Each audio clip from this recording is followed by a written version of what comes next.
وہ ऑन कर दी। तो आइए सुनते हैं आज एक नाकाबिले यकीन कहानी। आज मौसम काफी खुशगवार था। हल्की सी बूंदाबांदी के बाइस ठंडी हवा चल रही थी। मौसम की उस लताफत ने मुझे मजबूर कर दिया कि आज तो बाजार चली ही जाऊं। घर की जरूरी खरीदारी करनी बाकी थी जो मैं काफी दिनों से नजरअंदाज कर रही थी।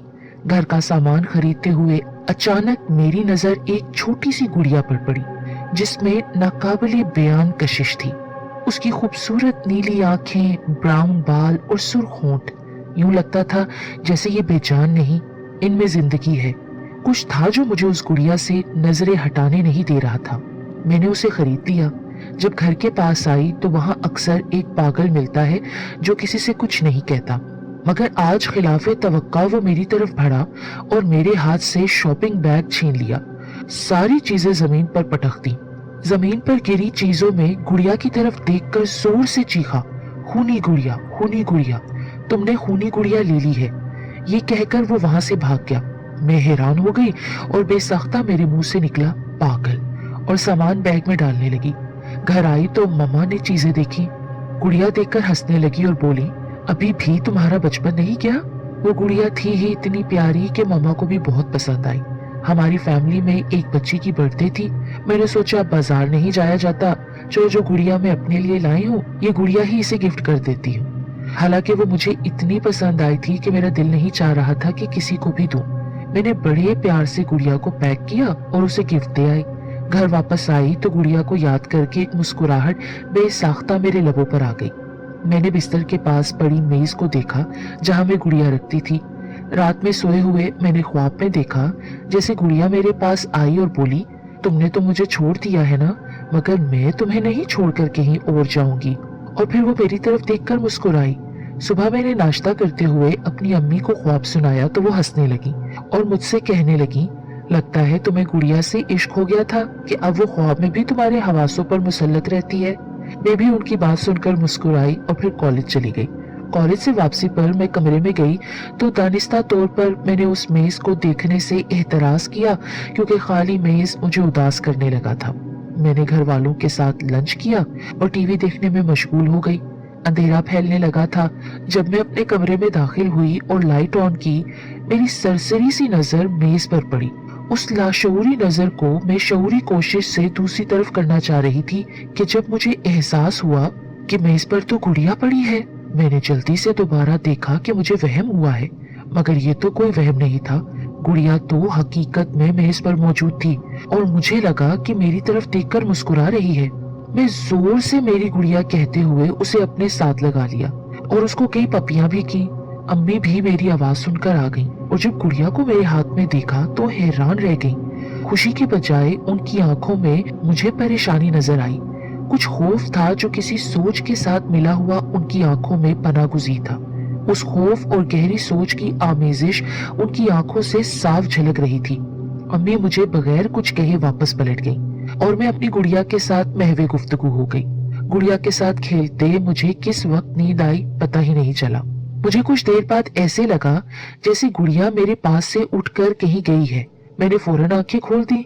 गुड़िया सच में मेरे पास नहीं थी, ना जाने कहाँ गायब हो गई थी। मैंने सोचा कि शायद मैंने ही कहीं इधर उधर रख दिया होगा और थोड़ी देर बाद मैं सो गई। सुबह जब हस्बे मामूल मेरी आंख खुली तो गुड़िया मेरे बिस्तर पर ही मौजूद थी। मैं हैरान रह गई कि गुड़िया के मेरे पास होने में क्या ख्वाब है और क्या सच। नाश्ते पर अम्मी ने मुझसे पूछा, बेटी तुम रात 12 बजे के आसपास कमरे से निकलकर कहाँ गई थी? अम्मी की बात सुनकर मैं हैरान रह गई कि मैं तो कहीं भी नहीं गई थी अम्मी। अम्मी ने कहा, मैंने खुद तुम्हारे कमरे का दरवाजा खुलते देखा था। अजीब कश्मकश थी। मैं कमरे से बाहर नहीं निकली थी और अम्मी का कहना था कि उन्होंने खुद मेरा दरवाजा खुलते देखा। इतने में बाहर गली में शोर मच गया। अम्मी बाहर गईं और कुछ देर बाद वापस आई। हमारे साथ वाले घर की खातून को किसी ने बहुत बुरे तरीके से मार डाला था। उसका सारा जिस्म कटा फटा था, मगर हैरत अंगेज तौर पर खून का एक कतरा भी फर्श पर मौजूद नहीं था। पोस्टमार्टम रिपोर्ट भी हैरानकुन थी कि किसी जंगली जानवर ने उनके जिस्म से खून का आखिरी कतरा तक निचोड़ लिया है। ये ऐसा खौफनाक और अपनी नोयत का अजीबोगरीब पहला वाकया था जिसने पूरे इलाके को खौफजदा कर डाला था। मगर अब ये हादसा और घरों में भी पेश आने लगा। सब लोग सकते और खौफ के आलम में आ गए। किसी को कोई हल नहीं सूझ रहा था। पुलिस भी हैरान थी और कोई अंदाजा नहीं लगा पा रही थी। अगर कोई जानवर होता तो किसी ना किसी को कुछ ना कुछ तो जरूर नजर आ जाता ना, मगर ऐसे लगता था जैसे कोई चीज जमीन से निकलती है और खून पीकर वापस जमीन के अंदर चली जाती है। लोगों के चौकन्ना होने और पुलिस की सख्त निगरानी के बावजूद किसी को कुछ नजर नहीं आ रहा था। कोई भी सुराग नहीं मिल रहा था, मगर रोज सुबह एक लाश लाजमी मिल जाती। एक दिन अम्मी ने मुझसे कहा, सायरा आज रात तुम नहीं सो सकती, तुमने बस सोने की एक्टिंग करनी है। मैंने हैरानगी से पूछा, अम्मी क्यों और किस लिए? अम्मी ने कहा कि बेटी मुझे शक है तुम्हारी गुड़िया पर। तुम गुड़िया को पाकर इतना खुश और मदहोश हो गई हो कि तुमने ये नहीं सोचा तुम तो गुड़िया गिफ्ट कर कर आई थी उस बच्ची को, ये गुड़िया वापस कैसे आई? तुम रात को जाग कर देखना कि तुम्हारी गुड़िया रात को जिंदा होकर तुम्हारे कमरे से निकलती है। मैं इतनी पागल हो गई थी गुड़िया के पीछे, या गुड़िया में कुछ ऐसी कशिश थी जो मुझे उससे मोहब्बत करने पर मजबूर करती थी। मेरी तो गुड़िया से मोहब्बत ऊद कर बाहर आई और मैंने तल्ख लहजे में कहा, अम्मी आप कहना क्या चाहती हैं? मेरी गुड़िया सारे कत्ल कर रही है, वो खूनी है क्या? और जैसे ही मेरे मुंह से खूनी निकला, एकदम मुझे उस पागल की बात याद आ गई कि ये खूनी गुड़िया है। मैंने इरादा कर लिया कि आज रात किसी भी कीमत पर नहीं सोना। रात 12 बजे जब मैं सोने की एक्टिंग कर रही थी और अंदर से मुझे डर भी लगा हुआ था कि पता नहीं मुझे क्या कुछ हो जाएगा, मैं चादर के अंदर से देखने की कोशिश कर रही थी कि अचानक गुड़िया मेरे साथ बिस्तर से उठी, मेरी तरफ मुस्कुराकर देखा और कमरे से चल पड़ी। उस वक्त मेरी वो हालत थी कि काटो तो बदन में लहू नहीं। दिल कर रहा था कि कहीं भाग जाऊं, कहीं जाकर छुप जाऊं, दोबारा उस गुड़िया को अब ना देखूं। कुछ देर गुजरी होगी जब गुड़िया कमरे में आ गई और मेरे बिस्तर पर आकर मेरे साथ लेट गई। मुझे लग रहा था कि मेरी सांसें बंद हो जाएंगी। एक एक लम्हा अजाब था। पूरी रात एक लम्हा भी ना मैं सो सकी। सुबह नाश्ते पर अम्मी ने देखा कि मेरी आंखें सुर्ख हैं। उन्होंने धीरे से मुझसे पूछा तो मैंने सारा वाकया सुना दिया। अम्मी भी लरस कर रह गई। अब हमें समझ नहीं आ रही थी कि क्या करना चाहिए। कौन था जो इस बात पर यकीन करता? सब हमें पागल समझते, इसका हल हमें ही करना था और हम किसी की मदद भी नहीं ले सकते थे। ऐसे में मुझे पागल की याद आई। मुझे यकीन था कि उस पागल को जरूर इल्म होगा इस मुश्किल से निकलने का। मैं बाहर निकली तो थोड़ी देर के बाद मुझे वही पागल नजर आ गया। मैं उसकी तरफ लपकी। उसने हैरान होकर मुझे अपनी तरफ आते देखा। मैं करीब जाकर रूहान सी आवाज में बोली, आपको याद है जब मैं एक गुड़िया लाई थी तो आपने उसे खूनी गुड़िया कहकर पुकारा था? उसने हाँ में सर हिला दिया। मैंने उसे सारी सूरत हाल बताई, मगर उसकी आंखों में मुझे कोई खौफ और हैरत नजर न आई, जैसे सब कुछ तो वो पहले से ही जानता हो। जाहिर है जानता था तो उसने मुझे खूनी गुड़िया का कहा था ना। मैंने उससे मदद की दरख्वास्त की। उसने कहा, गुड़िया ने अब तक तुम लोगों को कोई नुकसान नहीं पहुंचाया, इसका मतलब है वो तुम लोगों पर मेहरबान है।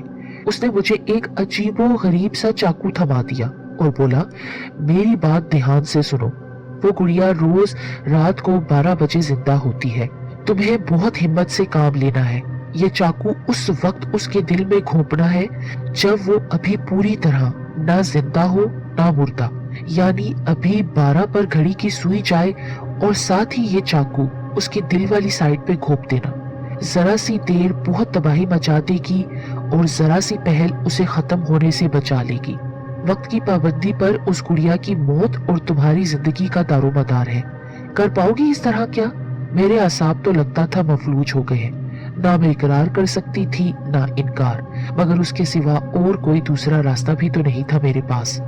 अगर कामयाब हो जाती तो उस खून खराबे को रोक पाती, और अगर नाकाम रहती तो अपनी जिंदगी से हाथ धो बैठती। फिर कम से कम रोज लाशें देखने से तो बच जाती।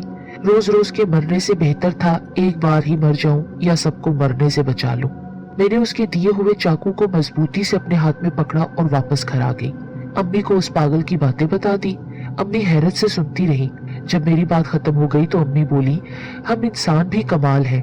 जो लोग हमसे कई दर्जा ज्यादा अक्लमंद और समझदार होते हैं, हम लोग उसे ही पागल समझने लगते हैं।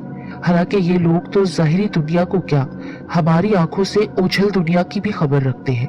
یعنی ماورائی حقائق ہمارے سامنے اپنی زبان پر لاتے ہیں اور ہم ان کی گہری باتوں کو سمجھنے کے لائق نہیں ہوتے تو انہیں پاگل کے نام سے منسوب کر ڈالتے ہیں۔